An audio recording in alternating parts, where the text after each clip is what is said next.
যে আইনগুলো গণবিরোধী সেই আইনগুলো ওইখান থেকে সরিয়ে দেন। যতই সুন্দর হোক এইটার কার্যবিধিটা কি? এটা কি ফৌজদারি কার্যবিধি অনুযায়ী হবে না ভিন্ন কোনো কার্যবিধি হবে?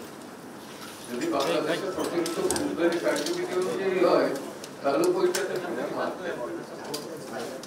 আমি বারবার যেটা বলেছি যে সিপাহী বিদ্রোহের প্রেক্ষাপটে যে আইনগুলো হয়েছিল সেই আইনগুলো বাতিল না করে আমাদের এইগুলো করা কিন্তু অনেকটা অবান্তর না, ব্যর্থতা করলে বসিত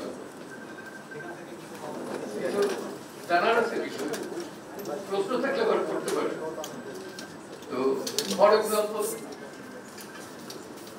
পুলিশ দণ্ডবিধি আইন 1860 সালে, 1857 সালে সিপাহী মিউটিনি, সেইটা কন্ট্রোল করার জন্য 1860 সালে হলো দণ্ডবিধি আইন, 1861 সালে হলো পুলিশ আইন, 1861 সালেই হলো তিনটা হাইকোর্ট, কলকাতা, মাদ্রাজ, আরেকটা কোথায় যেন বম্বে।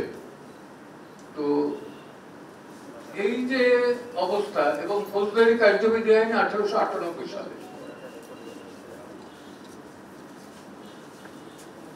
যারা উপদেষ্টা দুইজন এবং অ্যাটর্নি জেনারেল সাহেব, আপনাদের তিনজনকে উদ্দেশ্য করে বলতেছি, ব্লাস্ট ভার্সাস স্টেট একটা মামলা আছে 54 এবং 167, এটা নিয়ে অ্যাপেলেট ডিভিশনের জাজমেন্ট আছে। তারপর গত গভর্নমেন্ট রিভিউ থেকে, এবং রিভিউ থেকে এটা লিভের জন্য আছে। এই ধরনের খামাখা যাওয়ার তো কোনো প্রশ্ন নাই। যে আইনগুলো গণবিরোধী সেই আইনগুলো ওইখান থেকে সরিয়ে দেন।